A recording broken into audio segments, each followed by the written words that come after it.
Hello friends, welcome to my channel Vigyani ma'am. Friends, मु भाबुची आपण माने समस्ते बहुत भलरे थिबे। फ्रेंड्स, आपण मानक पई जो भी वीडियो सब मु बनाउची सब गुडी को आपण एबे बारंबार ताको प्रैक्टिस करंतु एंड रिवीजन करंतु। काहे कि ना आपण माने जानि चंती practice makes a man perfect. आपण माने जेहेतु आ अल्प दिन हमर एग्जाम रहिला, आपण मानक पई सबुर प्लेलिस्ट मु बनैची। आपणकर सीडीपी ओडिया इंग्लिश आपणकर separately history geography political science and आपणकर मैथ साइंस सबुर सेपरेट प्लेलिस्ट अछि। आपण माने जो प्लेलिस्ट भी खोजिकी पाउनाहांती एंड आपणकर देखिबार आवश्यक अछि। खोजिकी न पाइले मते सांगे सांगे कमेंट करिवे, मु आपण मानको लिंक देबी। सेई लिंक रे आपण मानको प्रथमे थियोरी गुडी को मिलिबो एंड पछको पछ आपनको एमसीक्यू गुडी को मिलि जिवो। एंड जो माने चाहूचंती जे केवल एमसीक्यू देखिबे तो केवल एमसीक्यू पाई मध्य गोटे लिंक गोटे प्लेलिस्ट मु बनैची। सेटा जदि आपणकर आवश्यक भी मते कमेंट करिवे तेले आपण माने एबे ठारो बारंबार रिवीजन स्टार्ट करि देबे, जहा फल रे आपण माने 100% ओटीटी अचीव करिवे। एथिरे आपनको किछि भी भाबिबाको पड़िबो नाही। तो फ्रेंड्स, आपण मानक पई आज बनै आसीची ओडिया ओडियार जो आपणकर रूढ़ी प्रयोग ओ लोकवाणी ओडिया ग्रामर रो जोटा कि आपण मानकु समस्तंकु रूढ़ी प्रयोग तो बहुत भल लागुथबो। डेली लाइफ रे मध्य आपण माने रूढ़ी रो यूज बहुत करंती। तो केवल आपण मानकु टिके मने पकई देबा पई एंड रिवीजन करे देबा पई मोर आज ए प्रयास टी रहिबो। तो फ्रेंड्स, एबे स्टार्ट करिबा। फक्कड़राम गिरधारी एही लोकवाणीटीर अर्थ कण? अति चतुर, अति बोका, अति गरीब, अति कुहालिया। तो फ्रेंड्स, अति गरीब फक्कड़राम गिरधारी। जो माने भी ओटीटी पेपर 1 देबे एंड जो माने भी पेपर 2 देबे समस्तंक पई एटा इंपोर्टेंट रहिछि। आंभे माने केउ पुरुषर अंतर्गत? आपणकर आंभे माने देला मु आमे आंभे माने तू तुमे तुम्भे माने मु आमे आंभे माने एगुडी को सब कोन प्रथम पुरुष एंड तू तुम्भे माने सेगुडी को सब तू तुमे तुम्भे माने एगुडी को सब कोन द्वितीय पुरुष। तो आंभे माने होचे आपणकर प्रथम पुरुष। अति बुद्धिया अर्थ प्रकाश करुथबा लोकवाणीटी कोन? ओलियारु गजा, उड़ीगला चढ़ईर पर गणिबा, अकल सलाम, अकल गुडुम। तो अति बुद्धिया फ्रेंड्स कहूची अति बुद्धिया माने कोटा उड़ीगला चढ़ईर पर गणिबा। आखि रखिबा रूढ़ीटीर अर्थ निम्नरु बाछ। लक्ष्य रखिबा, लोलुप दृष्टि, ठकिबा, कलना करिबा। तो आखि रखिबा माने लक्ष्य रखिबा। विरक्त हेबा अर्थ बुझाउथिबा रूढ़ीटी को चिन्हाओ। नाकेइबा, नाकेदम करिबा, नाक टेकिबा, नाक छिंचाड़िबा। तो आपणकर विरक्त हेबा नाक छिंचाड़िबा। तो फ्रेंड्स, जो माने भी मो चैनल ले आज नुआ अछंती एंड सब्सक्राइब करि नाहंती एंड जदि सब्सक्राइब करूचंती आपण मानकु OTT and junior teacher qualify करिबा बहुत इजी हे जिवो। एंड नेक्स्ट क्वेश्चन को जिबा फ्रेंड्स। निजे निजकु आपे आपणाकु स्वयं निजर निजे स्वपरिचय पदगुड़िक कि प्रकार सर्वनाम? तो फ्रेंड्स, एगुड़िक सबु देखंतु निजे आपे स्वयं एगुड़िक सबु आत्मवाचक निज आड़कू टाणुची। आत्म माने कौन निज आड़कू टाणुची। तो एगुड़िक सब हबो आत्मवाचक सर्वनाम। परिश्रमर फल मधुर अर्थ प्रकाश करुथिबा लोकवाणीटी चिन्हाओ। बसिबा ठारू कासिबा भल, हाथ अलसे निश बंका, पेट पस नाही दस, जत्न कले रत्न मिले। परिश्रमर फल मधुर, जत्न कले रत्न मिले। अलसुआ दुख पाए एही अर्थ प्रकाश करुथिबा लोकवाणीटी कोन? आकाश कइया चिलिका माछ, पट मुहरे जीरा, चाष तर तर बणिज मठ, हाथ अलसे निश बंका। अलसुआ दुख पाए, हाथ अलसे निश बंका। प्रकृति केबे बदले नाही एही अर्थ बुझाउथिबा लोकवाणीटी कोन? प्रकृति केबे बदले नाही। सटा बटा करी କୁକୁର ଲାଙ୍ଗୁଡ଼ 12 ବରଷରେ ସଳଖେ ନାହିଁ, କଙ୍କଡାକୁ ଗଳି ପାଣି ସୁହାଏ, ମଲା ଘୋଡାର ଟାଙ୍କ ମାପିବା। ତ ଫ୍ରେଣ୍ଡସ୍ ଆପଣଙ୍କର କୁକୁର ଲାଙ୍ଗୁଡ଼ 12 ବରଷରେ ସଳଖେ ନାହିଁ, ପ୍ରକୃତି କେବେ ବଦଳେ ନାହିଁ। ବୋଝ ଉପରେ ନଳିତା ବିଡ଼ା, ମନ୍ଦ ଭାଗ୍ୟ, ଦୁଃଖ ଉପରେ ଦୁଃଖ, ବିପଦକୁ ଡାକି ଆଣିବା, ଖୁବ୍ କଷ୍ଟ କଥା। ତ ଆପଣଙ୍କର ଦୁଃଖ ଉପରେ ଦୁଃଖ। ବାହା ସରିଲେ ବେଦି ମୁହଁ ପୋଡ଼ା। ଏହି ରୂଢ଼ିଟିର ଅର୍ଥ କଣ? ସ୍ୱାର୍ଥ ସାଧନ ପରେ ଆଗ୍ରହ କମିଯିବା, ବୃଥା ପରିଶ୍ରମ, ଭିନ୍ନ ସ୍ଥାନରେ ଭିନ୍ନ ପ୍ରଥା, କାର୍ଯ୍ୟ ହାସଲ କରିବା। ସ୍ୱାର୍ଥ ସାଧନ ପରେ ଆଗ୍ରହ କମିଯିବା। ଏହା ନିମ୍ନୋକ୍ତ କେଉଁ ଅର୍ଥକୁ ପ୍ରକାଶ କରେ? ଅରଣ୍ୟରେ କାନ୍ଦିବା, ବଣ ଜଙ୍ଗଲରେ ବସି କାନ୍ଦିବା, ଘଞ୍ଚ ଅରଣ୍ୟର ରୋଦନ, ବୃଥା ଚେଷ୍ଟା। ଆପଣଙ୍କର ବୃଥା ଚେଷ୍ଟା। ଅଣ୍ଟା ଭିଡ଼ିବା, ଏହା କେଉଁ ଅର୍ଥକୁ ପ୍ରକାଶ କରେ? ଅଣ୍ଟାକୁ ବାନ୍ଧିବା, ଅଣ୍ଟାରେ କାନି ଗୁଡାଇବା, ଦୟାର ପାତ୍ର ହେବା, ସାହସ କରିବା। ଅଣ୍ଟା ଭିଡ଼ିବା ହେଉଛି ସାହସ କରିବା। ମୂଲ୍ୟହୀନ କଥା, ଏଥିପାଇଁ କେଉଁ ରୂଢ଼ି ବ୍ୟବହାର କରାଯାଏ? ଅଲଣା କଥା, ଅଦରକାରୀ କଥା, ଅଲୋଡା କଥା, ମିଛ କଥା। ଯୋଉଟା ଆପଣଙ୍କର ମୂଲ୍ୟହୀନ କଥା, ଅଲଣା କଥା। ଅକଲ ଗୁଡୁମ, ଏହା କେଉଁ ଅର୍ଥକୁ ପ୍ରକାଶ କରେ? ବୁଦ୍ଧିହୀନତା, ପ୍ରଖର ବୁଦ୍ଧି, ବୁଦ୍ଧି ହଜିଯିବା, ବୁଦ୍ଧି ବଢିବା। ତ ଆପଣଙ୍କର କହୁଛି ଅକଲ ଗୁଡୁମ ହେଇଯିବା। ଅକଲ ଗୁଡୁମ ହେବା ଆପଣଙ୍କର ବୁଦ୍ଧି ହଜିଯିବା। ପ୍ରତିହିଂସା ପରାୟଣ ହେବା, ଏହି ରୂଢ଼ିର ଅର୍ଥ ଅକସ ରଖିବା, ଅକଲ ରଖିବା, ଅକଲ ଗୁଡୁମ ହେବା, ଅକଲ ସଲାମି। ତ ଏହି ରୂଢ଼ି ବ୍ୟବହାର କରାଯାଏ କେଉଁଠାରେ? ଆପଣଙ୍କର ଅକସ ରଖିବା। ଅହିନକୁଳ ସମ୍ପର୍କ, ଏହା କେଉଁ ଅର୍ଥକୁ ବୁଝାଏ? ସାପ ଓ ନେଉଳ ଯୁଦ୍ଧ, ସାପର ପରାଜୟ, ନେଉଳର ବିଜୟ, ଘୋର ଶତ୍ରୁତା। ଆପଣଙ୍କର ଅହିନକୁଳ ସମ୍ପର୍କ, ଘୋର ଶତ୍ରୁତା। ଆଖି ଦେଖେଇବା, ଏହା କେଉଁ ଅର୍ଥକୁ ପ୍ରକାଶ କରେ? ଆଖି ରଖିବା, ଆଖି ଦେବା, ଆକଟ କରିବା, ଆଖି ଖୋଲିବା। ଆପଣଙ୍କର ଆକଟ କରିବା।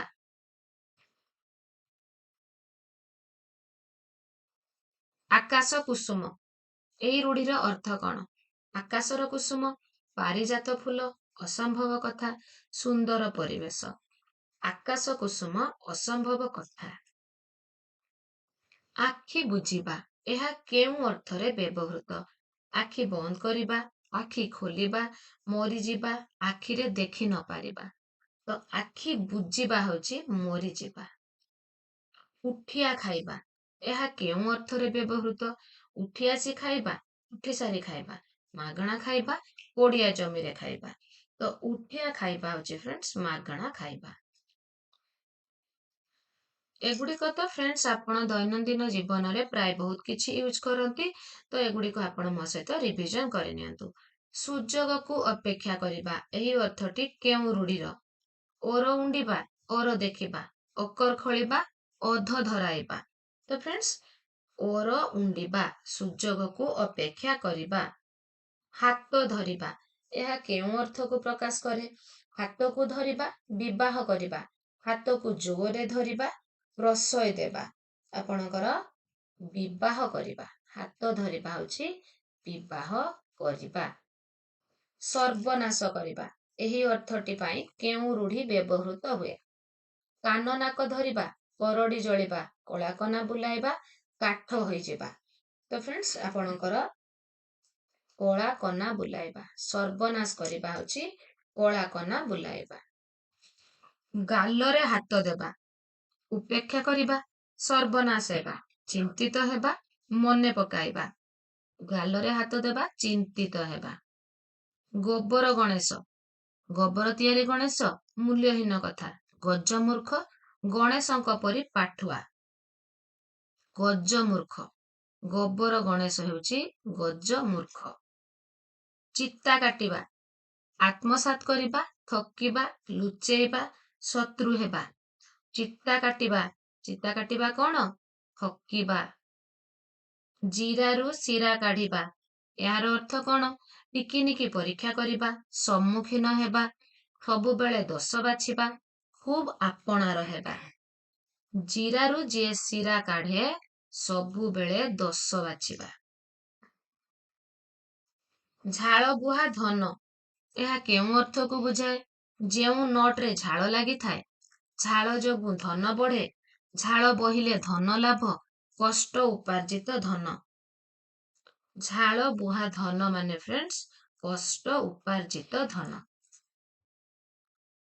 ଛାତି ପଥର କରିବା, ଏହା କେଉଁ ଅର୍ଥରେ ବ୍ୟବହୃତ ହୁଏ? ଛାତିକୁ ପଥର ମଜବୁତ କରିବା, ସହିବା, ଓଜନ ସହିବା, ଖାଇବା।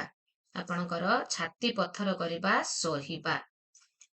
ଲୋକଟିର ସମ୍ପତ୍ତି ବାଡି ଫ ବୁଲିଗଲାଣି, ଏହା କେଉଁ ଅର୍ଥ ପ୍ରକାଶ କରେ?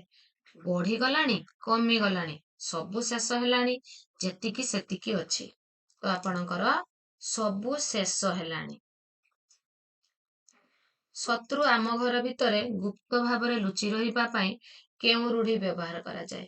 ଘର ଢିଙ୍କି କୁମ୍ଭୀର, ଢୋଲ ଭିତରେ ମୂଷା, ଘର ଭାଙ୍ଗିବା, ସଂସାର ଡୁବିଯିବା। ଶତ୍ରୁ ଆମ ଘର ଭିତରେ ଗୁପ୍ତ ଭାବରେ ଲୁଚି ରହିବା ପାଇଁ କେଉଁଟା ହବ? ଢୋଲ ଭିତରେ ମୂଷା।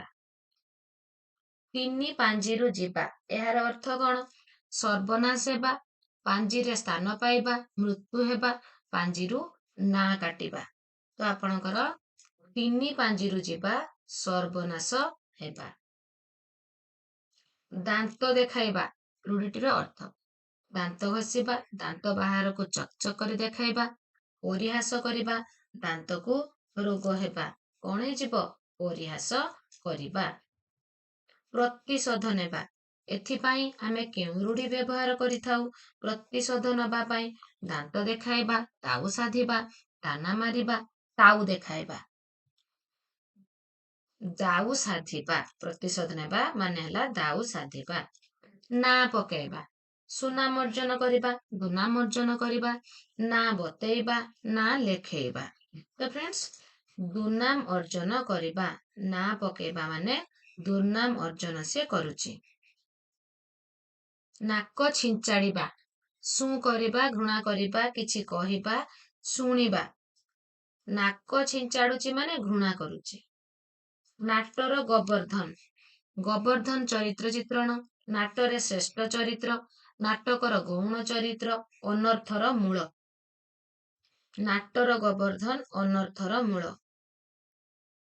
ନେଡିଗୁଡ କହୁଣୀକୁ ବହିବା, ଏହାର ଅର୍ଥ କଣ? ଅଣାୟତ୍ତ ହେବା, ଅଧୀନ ହେବା, ହାତକୁ ଆସିବା, ସ୍ୱାଧୀନ ହେବା। ନେଡିଗୁଡ କହୁଣୀକୁ ବହିବା, ନେଡିଗୁଡ କହୁଣୀକୁ ବହିବା ମାନେ ଅଣାୟତ୍ତ ହେବା। କାହାର ପାଲିଙ୍କି ଉପରେ ପାଟ ଛତା ତ କାହାର ବେଡି ଉପରେ କରଡା। ରେଖାଙ୍କିତ ପ୍ରବଚନର ଅର୍ଥ କଣ? ଉନ୍ନତି କରିବା, ଉନ୍ନତି ଉପରେ ଉନ୍ନତି କରିବା, ତଳି ତଳାନ୍ତ ହେବା, ପାଟ ଛତା ତଳେ ବସିବା। କାହାର ପାଲିଙ୍କି ଉପରେ ପାଟ ଛତା ତ କାହାର ବେଡି ଉପରେ କରଡା। ଉନ୍ନତି ଉପରେ ଉନ୍ନତି କରିବା। ପିଲାଟିର ପାଠପଢାରେ ଡୋରି ବନ୍ଧା ହେଲାଣି, ପାଠପଢା ସରିଲାଣି, ପାଠପଢା ଆରମ୍ଭ, ପାଠପଢା ବନ୍ଦ, ପାଠପଢା ଚାଲିଛି। ପାଠପଢା ବନ୍ଦ ହେଲାଣି। ବଣ ବିଛୁଆତି, ଏହି ପ୍ରବଚନର ଅର୍ଥ? ବଣର ବିଛୁଆତି, ବିଛୁଆତି ପରି ଗଲୁ କରିବା, ବଣରେ ବିଛୁଆତି ଗଛ ଥାଏ, ଜନ୍ମରୁ ଦୁଷ୍ଟ। ବଣ ବିଛୁଆତି ହେଲା ଜନ୍ମରୁ ଦୁଷ୍ଟ। ଫାଙ୍କି ଦେବା, କେଉଁ ଅର୍ଥରେ ପ୍ରକାଶିତ? ଫାଙ୍କା ଆବାଜ କରିବା, ଫାଙ୍କା ଫାଙ୍କା ଚାଲିବା, ଠକିଦବା, ମିଛ କହିବା। ଠକିଦବା। ଫସର ଫାଟିବା, ଏ ରୂଢିଟିର ଅର୍ଥ କଣ? ଫସର ଥିବା, ସକାଳ ହେବା, ଜନ୍ମରୁ ଦୁଃଖ, ଆରମ୍ଭ ହେବା। ଫସର ଫାଟିବା, ସକାଳ ହେବା। ବାଟ କାଟିବା, କେଉଁ ଅର୍ଥରେ ବ୍ୟବହୃତ? ବାଟକୁ ଖୋଳିବା, ନିଜ ରାସ୍ତା ନିଜେ ଦେଖିବା, ବାଟକୁ ହାଣିବା, ଆକଟ କରିବା। ତ ନିଜ ରାସ୍ତା ନିଜେ ଦେଖିବା, ବାଟ କାଟିବାର ଅର୍ଥ। ବାକୁ ବତା, ଏହି ରୂଢିର ଅର୍ଥ? ବାକୁ ବତା ଦେଖେଇବା, ବାକୁ ସ୍ୱାଗତ କରିବା, ସାମାନ୍ୟ ପ୍ରତିକାର, ଉପଯୁକ୍ତ ପ୍ରତିକାର। ବାକୁ ବତା ସାମାନ୍ୟ ପ୍ରତିକାର। କୌଣସି କାର୍ଯ୍ୟ ପାଇଁ ଆଗରୁ ପ୍ରସ୍ତୁତ ନ ହୋଇ ହଠାତ୍ ତରତର ହେଇ କାର୍ଯ୍ୟ କରିବା। ଚାଷ ତରତର, ବଣିଜ ମଠ, ବାହାଘର ବେଳେ ବାଇଗଣ ରୁଆ, ବପାରାଣ ଢିଙ୍କି ଗିଳ, ବେଡି ଉପରେ କରଡା। ତ ଆପଣଙ୍କର ବାହାଘର ବେଳେ ବାଇଗଣ ରୁଆ। ଚୋରକୁ ହାତ କାମୁଡା ଶିଖାଇବା, ଚୋରକୁ ଚାଲାକ କରିବା, ଚୋରକୁ ଧରିବା, ଚୋରକୁ ବାଡେଇବା, ଖସିଯିବାର ବାଟ ଚୋରକୁ ବତାଇବା। ତ ଫ୍ରେଣ୍ଡସ୍, ଖସିଯିବାର ବାଟ ଚୋରକୁ ବତାଇବା। ବେଡି ଉପରେ କରଡା, ବେଡିରେ ବାନ୍ଧି ପକାଇବା, କରଡାରେ ମାରି ପକାଇବା। ଦୁଃଖ ଉପରେ ଦୁଃଖ, ଆକର୍ଷଣ କରିବା। ଦୁଃଖ ଉପରେ ଦୁଃଖ, ବେଡି ଉପରେ କରଡା। ଭାଲୁ ଧରାଇବା, ଭାଲୁ ପୋଷିବା, ଠକିବା, ବିକିବା। ଭାଲୁ ଶିକାର କରିବା, ଠକିବା। ଭାଲୁ ଧରାଇବା, ଠକିବା। ସର୍ବନାଶ ହେବା, ଭେଳା ବୁଡିବା, ମୁଣ୍ଡ ଟୁଙ୍ଗାରିବା, ମନ ଘର ଧରିବା, ମୁହଁ ଦେବା। ସର୍ବନାଶ ହେବା, ଭେଳା ବୁଡିବା। ମୁଣ୍ଡ ଝାଳ ତୁଣ୍ଡରେ ମାରିବା, ମୁଣ୍ଡ ଝାଳ ତୁଣ୍ଡରେ ମାରିବା। କୋଉଟା ହବ ଫ୍ରେଣ୍ଡସ୍? ମୁଣ୍ଡରୁ ଝାଳ ବୋହିବା, କଠିନ ପରିଶ୍ରମ କରିବା। ମୁଣ୍ଡ ଝାଳ ତୁଣ୍ଡରେ ମାରିବା। ଭିକ ମାଗିବା, ହାତ ବାରିଶି, ହାତ ପତେଇବା, ହାତ ଶଙ୍ଖା ଦର୍ପଣ, ହାତ ଦେବା। ତ ଆପଣଙ୍କର ଭିକ ମାଗିବା, ହାତ ପତେଇବା। ଢକେ ପି ଦଣ୍ଡେଜି, ଢକେ ପି ଦଣ୍ଡେଜି। ଢକେ ପି ରହିବା, କଷ୍ଟେ ମଷ୍ଟେ ବଞ୍ଚିବା, କଷ୍ଟେ ମଷ୍ଟେ ବଞ୍ଚିବା। ଓଟ ମୁହଁରେ ଜିରା, ଓଟକୁ ଜିରା ଖାଇବାକୁ ଦେବା, ଜିରା ଖାଇବାକୁ ଓଟ ଭଲ ପାଏ, ବେଶୀ ଖାଇବା ଲୋକକୁ କମ ଦେବା, ଓଟକୁ ଜିରା ଦେବା। ଓଟ ମୁହଁରେ ଜିରା ମାନେ ବେଶୀ ଖାଇବା ଲୋକକୁ କମ ଖାଇବାକୁ ଦେବା। କୌଣସି ବ୍ୟକ୍ତି ନିଜ ଅଞ୍ଚଳରେ ସମ୍ମାନ ନ ପାଇବା। ଜୋର ଜାର ମୁଲକତାର, ବଡ ଲୋକକୁ ଉତ୍ତର ନାହିଁ, ଗାଁ କନିଆ ସିଙ୍ଘାଣି ନାକି, ଗାଁ କନିଆ ସିଙ୍ଘାଣି ନାକି। ବୃଥାରେ ପରିଶ୍ରମ କରିବା, କୁହୁଡି ପହଁରିବା, ଅହନ୍ତା କରିବା, ଧୂଆଁ ଧରିବା, କପା ଖାଇରେ ପଶିବା। କୁହୁଡି ପହଁରିବା, ବୃଥାରେ ପରିଶ୍ରମ କରିବା ହବ କୁହୁଡି ପହଁରିବା। ଅନ୍ଧ ବୁଝାମଣା, ଏହା କେଉଁ ଅର୍ଥରେ ବ୍ୟବହୃତ? ଅନ୍ୟାୟ ପାଉଣା, ଅନ୍ୟାୟ ବିଚାର, ଅନ୍ଧ ପରି ବିଚାର କରିବା, ଅନ୍ଧକୁ ବାଟ ଦେଖାଇବା। ତ ଫ୍ରେଣ୍ଡସ୍, ଆପଣଙ୍କର ହେଇଯିବ ଅନ୍ୟାୟ ବିଚାର। ଅଣ୍ଟି ଛୁରୀ ତଣ୍ଟି କାଟେ, ନିଜର ଲୋକ ଶତ୍ରୁ ଆଚରଣ କରିବା। ଏଇଟା ଆପଣଙ୍କର ଅଣ୍ଟିର ଛୁରୀକୁ ତଣ୍ଟି କାଟିବାକୁ ବ୍ୟବହାର କରିବା, ତଣ୍ଟି କାଟିବାକୁ ଅଣ୍ଟିରେ ଛୁରୀ ଲୁଚେଇ ରଖିବା, ଶତ୍ରୁକୁ ସଂହାର କରିବା। ନିଜର ଲୋକ ଶତ୍ରୁ ଆଚରଣ, ଅଣ୍ଟି ଛୁରୀ ତଣ୍ଟି କାଟେ। ଅନାଧିକାର ଚର୍ଚ୍ଚା, ଅଠା କାଠିରେ ପଡିବା, ଗଠ ଖଣ୍ଡିଆ, ଅଧର୍ମ ବିତ୍ତ ବଢେ ବହୁତ, ଓଦା ବେପାରୀର ଜାହାଜ ମୂଲ। ଅନାଧିକାର ଚର୍ଚ୍ଚା, ଆପଣଙ୍କର ଓଦା ବେପାରୀର ଜାହାଜ ମୂଲ। ଆୟ ଦେଖି ବ୍ୟୟ, ଆୟ ଦେଖି ବ୍ୟୟ। ଆୟ ବଢାଇବା, ବ୍ୟୟ କମାଇବା, ମିତବ୍ୟୟୀ ହବା, ଆୟ ବ୍ୟୟ ସମାନ ରଖିବା। ତ ଫ୍ରେଣ୍ଡସ୍, ଆପଣଙ୍କର ମିତବ୍ୟୟୀ ହବା। ଆଲ ମଉସା ଜଡ ପଇସା, ଅର୍ଥ ହିଁ ସବୁର ମୂଳ। ମଉସାକୁ ଅର୍ଥ ମାଗିବା, ପଇସାକୁ ଜଡ ବୋଲି ମନେ କରିବା, ଦେଖି ଚାହିଁ ଖର୍ଚ୍ଚ କରିବା। ତ ଆପଣଙ୍କର ଅର୍ଥ ହିଁ ସବୁର ମୂଳ। ନିଜ ମାନ ସମ୍ମାନକୁ ନିଜେ ଜଗି ଚଳିବା, ନିଜ ମାନ ସମ୍ମାନକୁ ନିଜେ ଜଗି ଚଳିବା। ଆଲ ସଖୀ ଆପଣା ମହତ ଆପେ ରଖି। ମହାକାଳ ଫଳ କେଡେ ସୁନ୍ଦର, ମହାକାଳ ଫଳ କେଡେ ସୁନ୍ଦର। ତାକୁ ଦେଖି ତୁମେ କର ଆଦର, ଭିତର ଦେଖିଲେ ପଡା ଅଙ୍ଗାର। ଅଭିଜ୍ଞତାରୁ ଶିକ୍ଷା ଲାଭ, ଏଇ ମନ ବୃନ୍ଦାବନ, କବି ତୁଣ୍ଡ ମେଣ୍ଢା ମୁଣ୍ଡ, ବ୍ରହ୍ମା ବିଳି ବିଳେଇଲେ ବେଦ, ଏ ବର୍ଷର ମଳୁ ଆର ବର୍ଷକୁ ବୈଦ।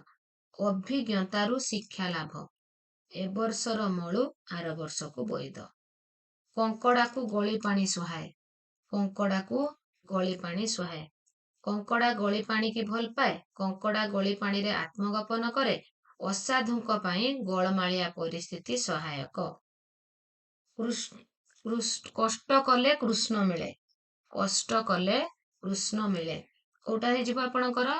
କଠିନ ପରିଶ୍ରମ କଲେ ସିଦ୍ଧି ମିଳେ। ଅତ୍ୟନ୍ତ ସ୍ୱାଭିମାନର ଅର୍ଥ ପ୍ରକାଶ କରୁଥିବା ଲୋକବାଣୀଟି କଣ? କାଣି ବିରାଡିକି କୁଜି ଅସରପା, କାଉଁରିଆ କାଠି ଭାଙ୍ଗିଯିବ ସିନା ନଇଁବ ନାହିଁ। ଅତ୍ୟନ୍ତ ସ୍ୱାଭିମାନ। ସାମାନ୍ୟ କାମ ପାଇଁ ବହୁ ପରିଶ୍ରମ। ଫଳ ପର୍ବତ ମାରମୂଷା, ହରଗୁଣ ଫେଡେ ମିଶା, ଆଉ ସବୁ କଥା ଚାଳରେ ଖସା, ବହୁ ଲୋକରେ ନମରେ ମୂଷା। ସାମାନ୍ୟ କାମ ପାଇଁ ବହୁତ ପରିଶ୍ରମ, ଫଳ ପର୍ବତ ମାର ମୂଷା। କାହାର ପୁଷ ମାସ, କାହାର ସର୍ବନାଶ। ପୁଷ ମାସରେ ଶୀତ ବଢେ, ଶୀତ ଯୋଗୁଁ ସର୍ବନାଶ ହୁଏ। ଜଣକର ଲାଭ ବେଳେ ଅନ୍ୟ ଜଣକର କ୍ଷତି ହୁଏ। ଗୁଣ ଚିହ୍ନେ ଗୁଣିଆ, ସୁନା ଚିହ୍ନେ ବଣିଆ। ଗୁଣିଆ ଲୋକ ଗୁଣିଗାରେଡ଼ି କରିଥାଏ। ଗୁଣିଆ ଲୋକ ଅସାଧ୍ୟ ସାଧନ କରେ। ବଣିଆ ସୁନାକୁ ଠିକ୍ ଭାବରେ ଚିହ୍ନି ପାରେ। ଗୁଣୀ ଲୋକ ଅନ୍ୟର ଗୁଣକୁ ଆଦର କରିଥାଏ। ଉପଯୁକ୍ତ ଶବ୍ଦ ବାଛି ଶୂନ୍ୟସ୍ଥାନ ପୂରଣ। ଚାଷ ତରତର ବଣିଜ ମଠ। ଚାଷ ତରତର ବଣିଜ ମଠ। ଘୁଷୁରିକି ପାଚିଲା କଦଳୀ ରୁଚେ ନାହିଁ। ଆପଣଙ୍କର କୋଉଟା ହବ ଫ୍ରେଣ୍ଡସ୍? ଘୁଷୁରି ପାଚିଲା କଦଳୀ ଭଲ ଲାଗେ ନାହିଁ। ଘୁଷୁରି ପାଚିଲା କଦଳୀ ବ୍ୟବହାର ଯୋଗ୍ୟ ନୁହେଁ। ଅଯୋଗ୍ୟ ବ୍ୟକ୍ତିଙ୍କ ପାଇଁ ଉନ୍ନତି ପରିଚର୍ଯ୍ୟା ଆବଶ୍ୟକ ନଥାଏ। ଜାନ୍ ଯାଉ ମାନ ଥାଉ। ଜାନ୍ ବା ଜୀବନ ପ୍ରତି ଖାତିର ନାହିଁ। ମର୍ଯ୍ୟାଦା ମଣିଷର ଭୂଷଣ। ଇଜ୍ଜତ ଜୀବନ ଠାରୁ ବଡ଼। ଜୀବନ ଦେଇ ମାନ ରକ୍ଷା କରିବା। ତ ଆପଣଙ୍କର ଇଜ୍ଜତ ଜୀବନ ଠାରୁ ବଡ଼। ଲୋକ ମୁଖରେ କଥାଟା ପ୍ରସାର ଲାଭ କରେ। ତିନି ତୁଣ୍ଡରେ ଛେଳି କୁକୁର, ନା ତୁଣ୍ଡ ବାଇଦ ସହସ୍ର କଷ। ଆଲେକଜାଣ୍ଡାର ଧରାକୁ ସରା ମଣୁଥିଲେ। ତାଙ୍କର ସେଟା କେଉଁ ଭାବ? ଉଦାରତା, ଗର୍ବ, ସରଳତା, ବୀରତ୍ୱ। ଗର୍ବ। ଧରାକୁ ସରା ମଣୁଥିଲେ। ତୁଳସୀ ଦୁଇ ପତ୍ରରୁ ବାସେ। ତୁଳସୀର ବାସନା ଅଧିକ, ତୁଳସୀ ଗଛର ଗୁଣ ଅଧିକ। ପ୍ରକୃତ ଗୁଣ ପ୍ରାଥମିକ ସ୍ତରରୁ ଜାଣି ହୁଏ। ତୁଳସୀ ଦୁଇ ପତ୍ରରୁ ବାସେ। ଯତ୍ନ କଲେ ରତ୍ନ ମିଳେ। ଅଧ୍ୟବସାୟ ସଫଳତାର ଚାବିକାଠି। ଯତ୍ନ କଲେ ସଫଳତା ମିଳେ। ରତ୍ନ ଗୋଟିଏ ମୂଲ୍ୟବାନ ପଥର। ରତ୍ନକୁ ସାଇତି ରଖିବା ଦରକାର। ତ ଆପଣଙ୍କର ଅଧ୍ୟବସାୟ ସଫଳତାର ଚାବିକାଠି। ଆଲ କୋଇଲି ହଲିଲା ପାଣିରେ ଗୋଡ଼ ଦେବୁ ନାହିଁ। ପାଣି ଜୀବଟି ଚହଲି। ଗୋଳମାଳ ନ କରିବା, ଧୀର ସ୍ଥିର ଭାବରେ ଚଳିବା, ଗଣ୍ଡଗୋଳରେ ନ ପଶିବା, ସାବଧାନରେ ଚଳିବା। ଆଲ କୋଇଲି ହଲିଲା ପାଣିରେ ଗୋଡ଼ ଦେବୁ ନାହିଁ, ପାଣି ଜୀବଟି ଚହଲି। ତ ଆପଣଙ୍କର ଗଣ୍ଡଗୋଳରେ ନ ପଶିବା। ଯେମିତି ଦିଅଙ୍କୁ ସେମିତି ପୂଜା। ଗୁଣ ଦେଖି ଆଦର, ଦିଅଙ୍କୁ ଦେଖି ପୂଜା, ଲୋକଙ୍କୁ ଦେଖି ବ୍ୟବହାର। ଦିଅଙ୍କର ମହାନତା ବିଚାର୍ଯ୍ୟ। ଆପଣଙ୍କର ଯେମିତି ଦିଅଙ୍କୁ ସେମିତି ପୂଜା, ଗୁଣ ଦେଖି ଆଦର। ଦେନ୍ ନେକ୍ସଟ ଦେଖିବା ଫ୍ରେଣ୍ଡସ୍। ସଂକୁଚିତ ପରିବେଶରେ ବଢିଥିବା ବ୍ୟକ୍ତି। କେଉଁ ଗାଈର ଗୋବର? କୂପମଣ୍ଡୁକ। ଢକେ ପି ଦଣ୍ଡେ ଜି, ଓଟ ମୁହଁରେ ଜିରା। କୂପମଣ୍ଡୁକ। କେଉଁଟି ସମପର୍ଯ୍ୟାୟବାଚକ ରୂଢି ନୁହେଁ? ଅହିନକୁଳ ସମ୍ପର୍କ, ନାଟର ଗୋବର୍ଦ୍ଧନ, ହୁଙ୍କା ପିଟା, ଦଗା ଦେବା। ଆପଣଙ୍କର ଦଗା ଦେବା। ମହରରୁ ଯାଇ କାନ୍ତାରରେ ପଡ଼ିବା। ଗୋଟିଏ ବିପଦରୁ ଯାଇ ଆଉ ଗୋଟେ ବିପଦରେ ପଡ଼ିବା। କେଉଁ ରୂଢିଟି ଠକ ଅର୍ଥରେ ପ୍ରଚଳିତ? ପୋକ ଧାର୍ମିକ, ହୁଙ୍କା ପିଟା, ନଛୋଡ଼ ବନ୍ଧା, କୁହାମୁଣ୍ଡା, କପିଳା। ଠକ, ବକ, ଧାର୍ମିକ। ଠିକ ଅଛି। ବୃଥା ଚେଷ୍ଟା, ଏହି ଅର୍ଥ ବୁଝାଉଥିବା ଲୋକବାଣୀଟି କଣ?